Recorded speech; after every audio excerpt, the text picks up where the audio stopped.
What happens when Hollywood's hand-picked it girl finally lands center stage, only to stare out at rows of empty velvet seats? In theory, a Golden Globe, a Disney crown, and a headline-grabbing voice should guarantee a sold-out run. Yet, inside London's legendary Palladium, a 2,286-seat cathedral to showbiz history, the ticket map for Rachel Zegler's upcoming Evita glows an unbroken shade of good availability. No buzz, no frenzy, just a sea of untouched seats that spells trouble for anyone banking on her comeback. Tonight, we're diving into why the numbers keep betraying the hype, how the industry's cheerleaders fell silent, and what this very public flameout means for the future of forced stardom. London's Palladium isn't some fringe black box space, it's West End royalty. Generations of megastars have stood beneath its gilt proscenium, and with 2,286 seats to fill,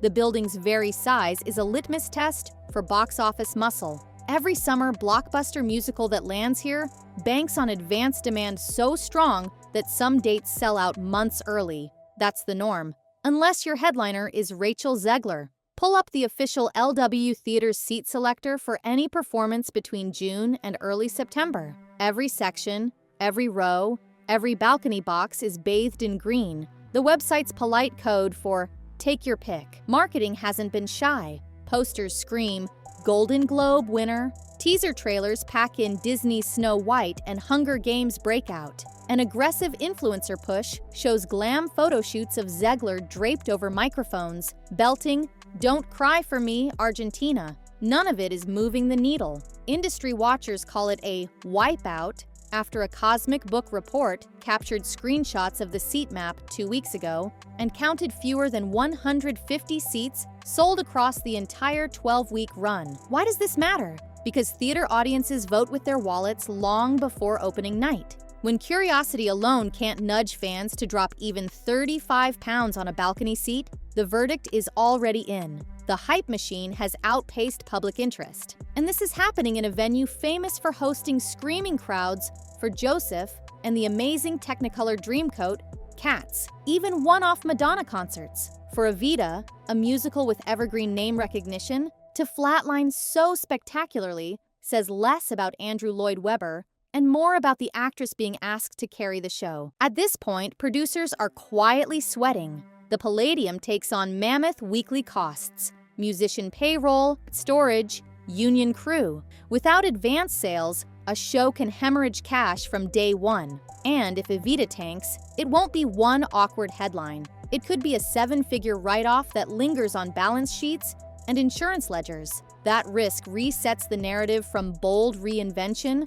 to why did anyone think this was a good idea? But this isn't Rachel Zegler's first numbers-based embarrassment. In fact, the stage misfire looks eerily similar to the ledger-read disasters happening on screens big and small. Which brings us straight to the fairy tale film that was supposed to put her on the Disney Princess Mount Rushmore. Remember when Disney's live-action Snow White was touted as a guaranteed billion-dollar juggernaut? The studio spent somewhere between $200 million and $270 million on production alone, with insiders whispering that heavy reshoots and extended VFX deadlines spiked the real cost far higher. Yet by the end of its theatrical sprint, it limped to roughly $200 million worldwide, leaving a projected 9-figure hole once global exhibitor cuts were tallied. Analysts estimate Disney ate a loss north of $100 million, a staggering gut punch for an IP that's supposed to print money. A big chunk of that failure traces right back to the press tour.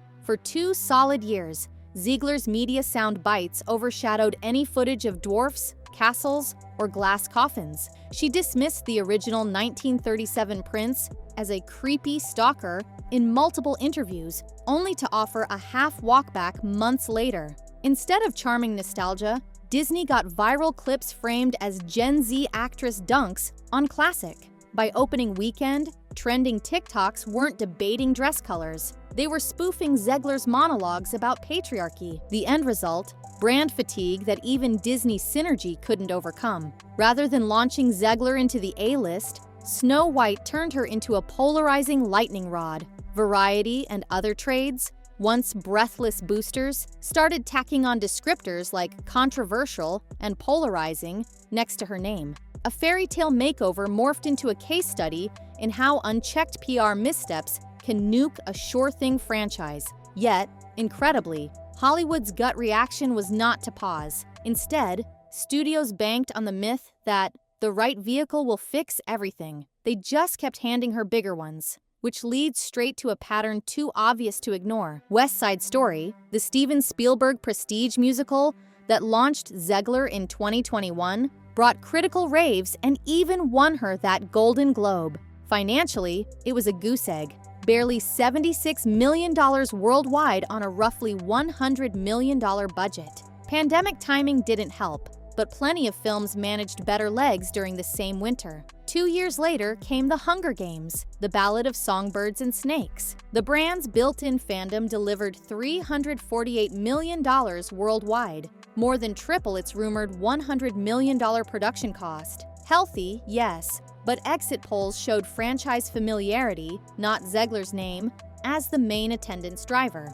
Fandom chatter openly admitted they came despite her, not because of her. Now add the untested stage outing. Evita is budgeting like a blockbuster. Live orchestra, marquee venue, Jamie Lloyd's avant-garde staging. But early interest mirrors the worst of Snow White marketing. Lots of noise on official socials, little persuasive traction with ticket-buying adults. One veteran producer quipped off-record that Zegler's projects feel like every studio doubling down on the same lottery numbers, even after the first draws show nothing but zeros. Individually, a miss can be explained away. In sequence, they build a reputation, talented but toxic for ROI. And that reputation is triggering a phenomenon even more dangerous than bad headlines: utter silence from the people who once championed her. In healthier times, Spielberg would happily tweet congrats on opening night box office tallies. Hunger Games co-stars might post playful behind-the-scenes selfies. But as Evita promo ramps, the digital backing track is mute. Trades that previously splashed "next big thing" on their covers now hedge with language like early career volatility.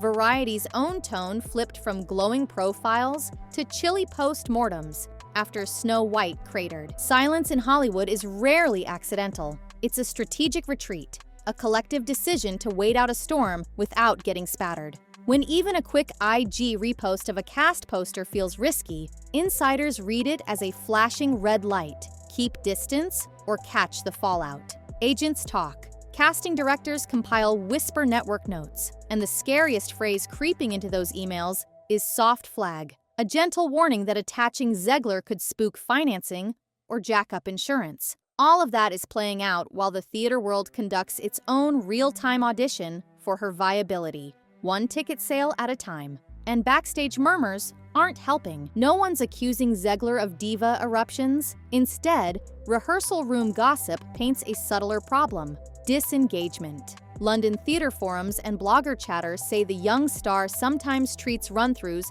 like a film set, glancing at phones during lighting resets, conferring with personal media handlers instead of castmates. To a movie crew that's irritating but fixable, to stage veterans, it's sacrilege. Live theater demands nightly presence, an energy exchange with paying humans 5 meters away. Anything less radiates as disinterest the second the house lights dim.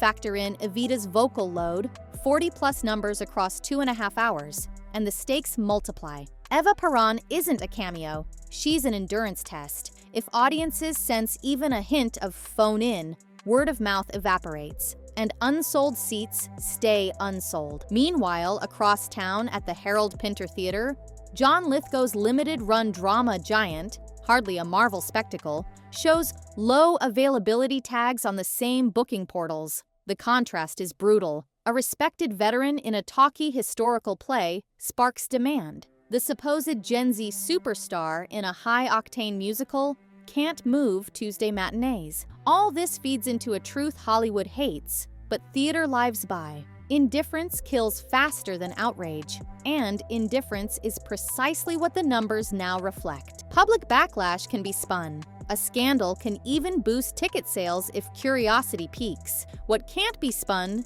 is apathy. Look at engagement metrics on Zegler's social feeds. Each cryptic finding peace post garners a fraction of her 2022 follower chatter. Fans aren't mass unfollowing, they're ignoring. For an influencer economy that values share rate over follower count, that's a silent career hemorrhage. Theater audiences behave the same way. They're planners, booking birthdays, date nights, weekend getaways, weeks ahead. If Evita can't coax them now, there's little evidence a last-minute rush will magically materialize. And because seat maps update in real time, every unpurchased ticket becomes a public scoreboard. Investors, talent reps, even rival studios can screenshot the page and draw their own conclusions about Zegler's draw. This indifference also fuels a damaging perception inside casting rooms. She isn't just controversial, she might be box office poison. That notion raises bonding costs, bumps up completion bond premiums, and makes financiers skittish.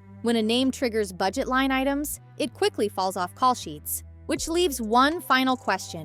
Is there any path left that doesn't end in a long fade-out? Door number 1 is the humility pivot. Step back from mega-budget visibility. Take a limited series ensemble role, guest on an acclaimed off-Broadway revival. Show proof of collaborative spirit. Pair it with a straightforward mea culpa. Acknowledge the press tour misreads. Own the box office flops. Signal a willingness to learn. Hollywood loves a redemption arc when it feels earned. It's how Robert Downey Jr. turned prison headlines into Oscar campaigns, how Drew Barrymore flipped child star burnout into talk show warmth. Door number 2 is the slow fade. Keep doubling down on victim narratives, stick to cryptic, the internet hates me posts, and hope fans eventually swing back. In the algorithm era, that bet rarely pays. Audiences move on at light speed, and executives chasing quarterly profit targets won't wait for a long-shot comeback.